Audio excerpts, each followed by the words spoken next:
Hello, I'm Mike Moore, and welcome to the How to Win podcast. These podcasts are based off 2 Corinthians chapter 2, verse 14. It says, "Now thanks be unto God who always causes us to triumph in Christ." Hey, I'm so glad to have you with us today. We're going to have a wonderful time. I'm going to begin a new series today. And remember, I'm in my leadership edition of the How to Win. We're learning how to lead at a high level. And we're going to begin to do some specific things and deal with some specific components of leadership. And you are going to be blessed. I want you to subscribe to my channel, and I want you to tell somebody about these podcasts. I'm going to begin a series entitled Vision, Seeing Beyond the Now. Vision, Seeing Beyond the Now. Now, this is a series, so each lesson we will have a subtopic. So our subtopic for lesson 1, the overall title is Vision Seeing Beyond the Now. But our subtopic is going forward or backward. Are you going forward in your life, in your family, in your business, in your ministry, in your church? Are you going forward or backward? Our background text is a very familiar text. It says in Proverbs 29:18, where there is no vision, the people perish. Say that after me. Where there is no vision, the people perish. One translation of this Hebrew word perish is the words to go back. Where there is no vision, people go back. It reminds me of something that the Israelites said in chapter 14.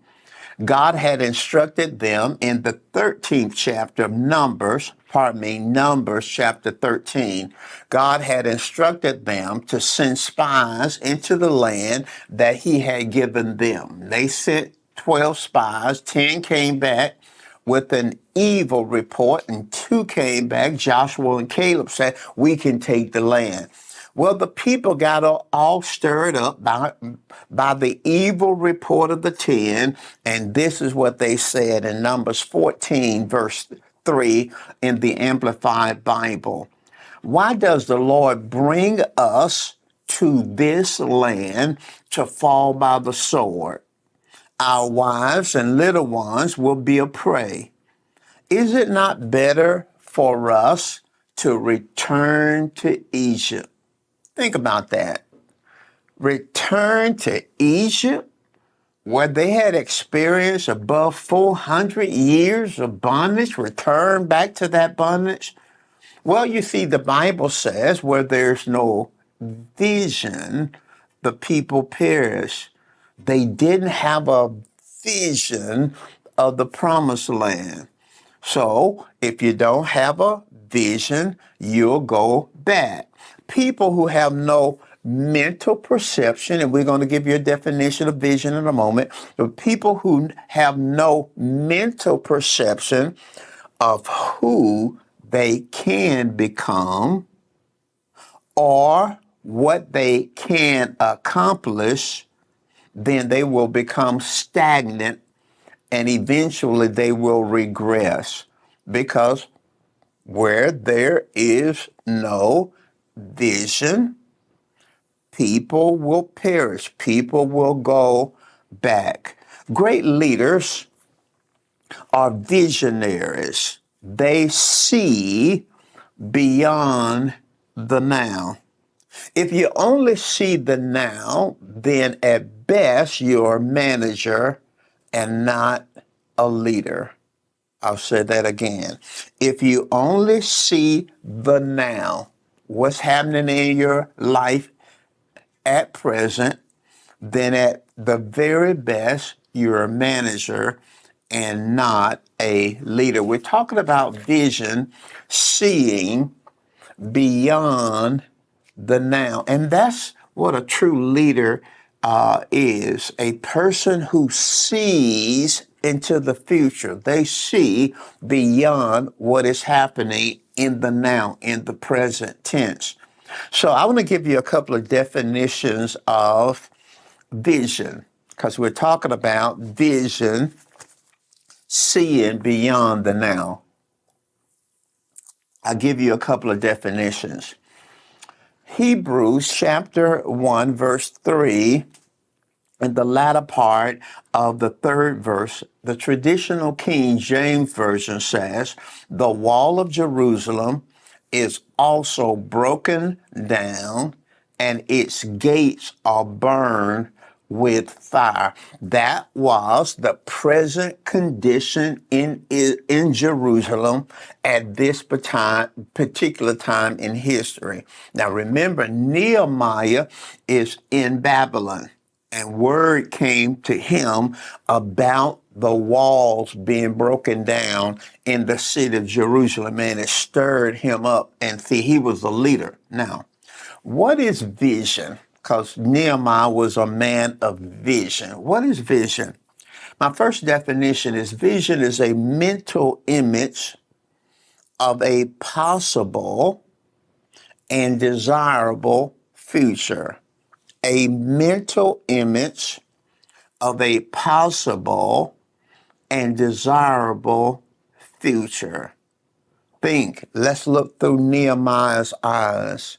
The walls are broken down. And we're going to see they've been broken down for some time. Yet Nehemiah was a visionary. He saw the walls around the city rebuilt. A mental image of a possible and desirable future. My second definition of vision is that vision carries the idea of perception. It carries the idea of perception to mentally or spiritually perceive what others do not see. I give that to you again. Vision carries the idea of perception to perceive mentally or spiritually what others do not see. While others saw the walls broken down, Nehemiah saw the walls rebuilt. Visionaries see what others do not see. So listen at this statement. Leaders with vision are men, women, boys, or girls who do not see people, situations, and circumstances only as they are now, but as they could be in the future.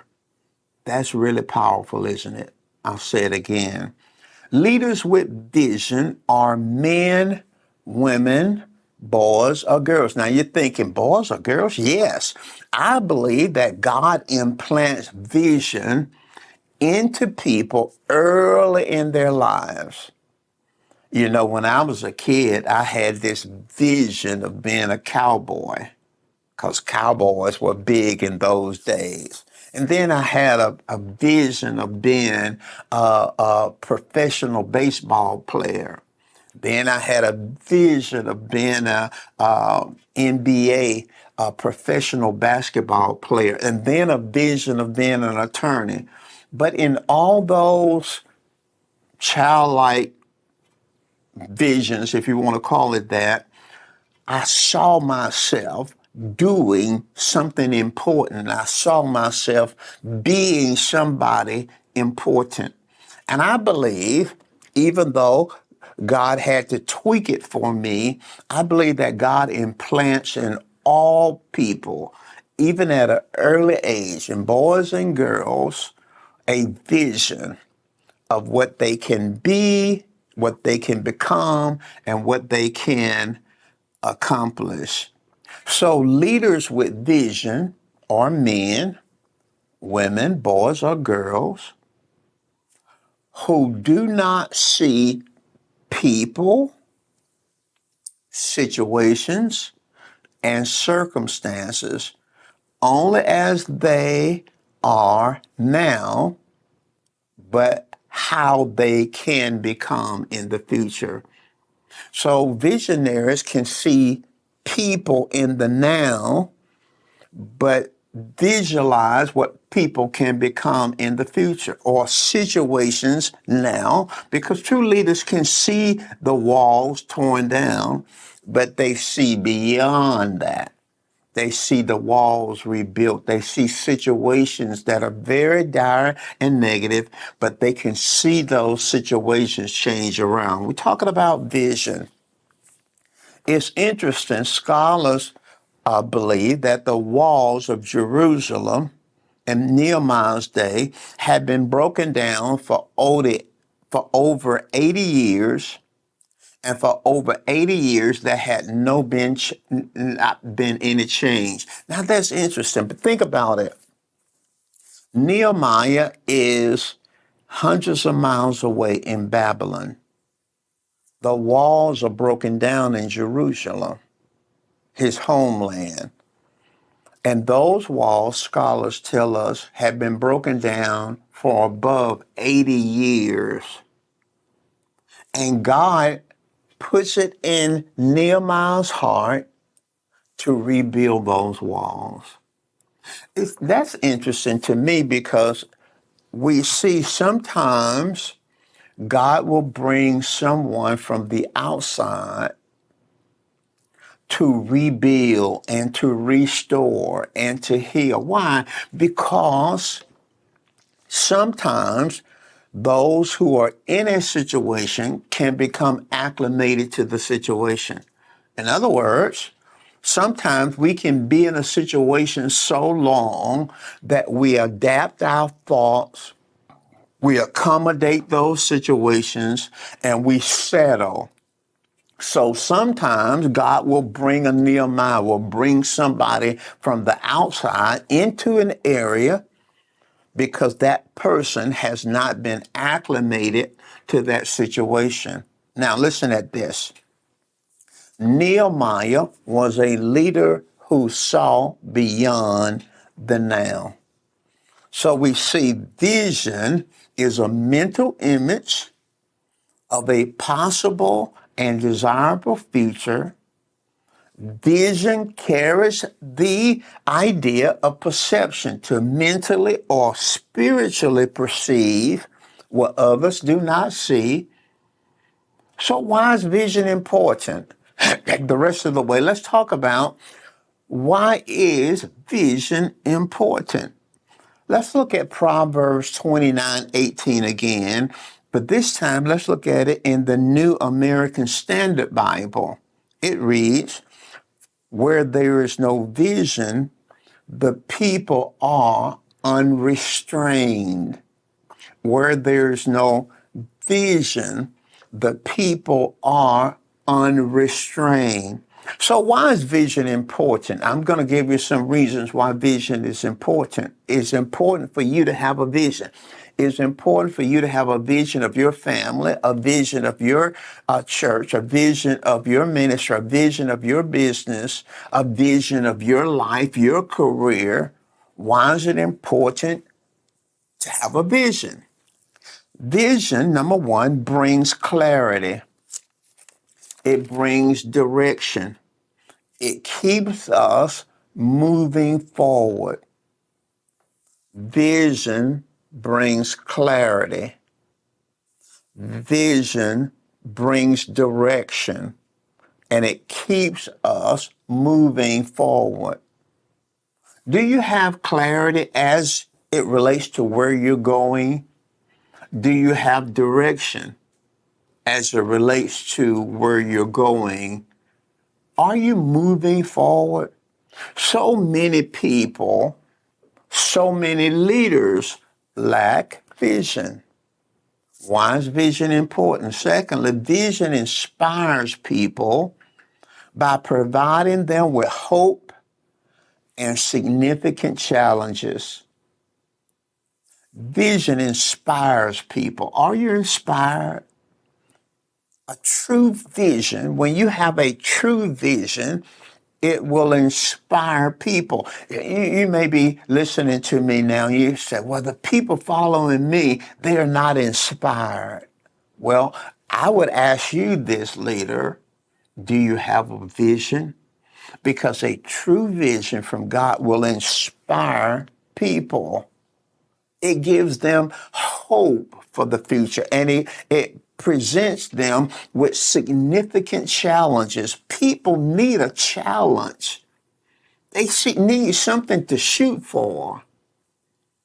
Are you a visionary or are you visionless?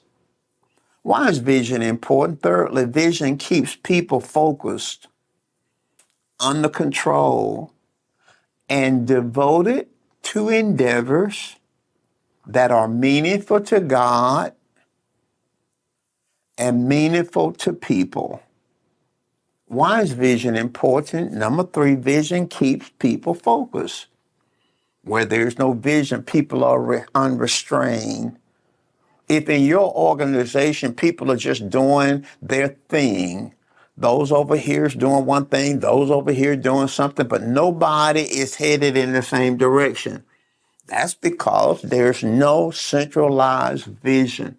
Because vision keeps people focused. It keeps them under control and devoted to endeavors that are meaningful to God Himself and endeavors that are meaningful to people.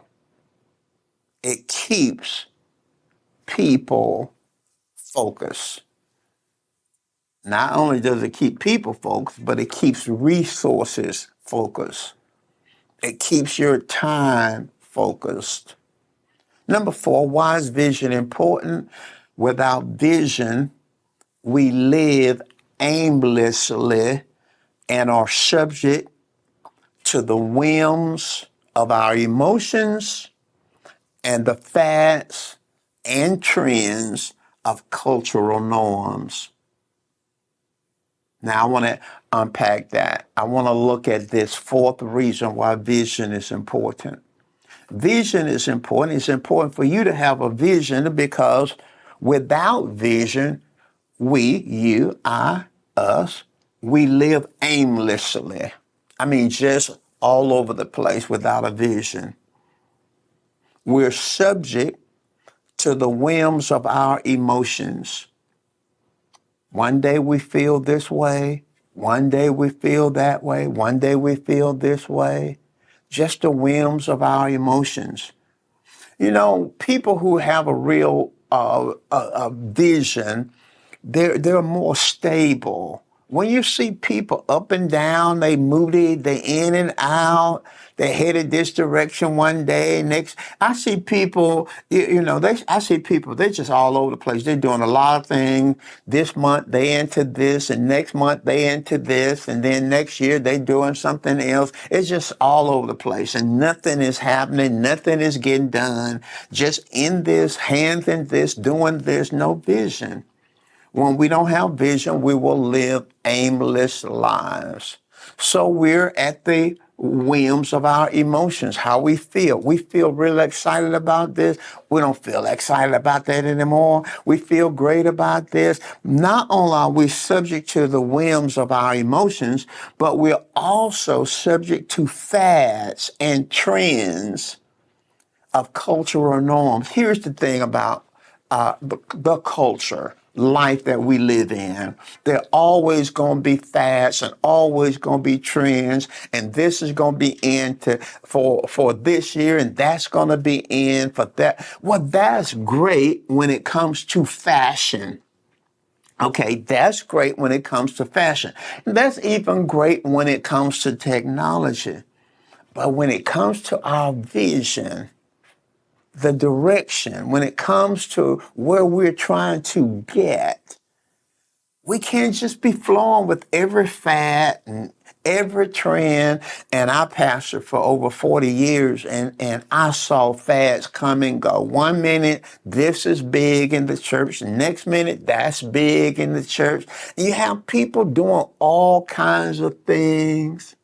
I remember, and I'm not putting anything down, but I remember there was a real big fad where people would bring money to the stage, and just droves of people would bring money to the stage, and that was really big. In fact, people would actually walk up to the stage and while the minister was preaching, and and it would just seem so distracting, and they will hand the minister money while they preaching, or they put it on the stage, and it'd be folk everywhere just coming up and down the aisles, and it was big for a period of time. I was just big. I mean, a lot of people was doing that. Just the fact, just the fact, they come and go in life. They comes and go in churches, in business. They come and go, just fads. That's all right when it comes to fashion, and that's all right when it comes to technology. We have to keep up.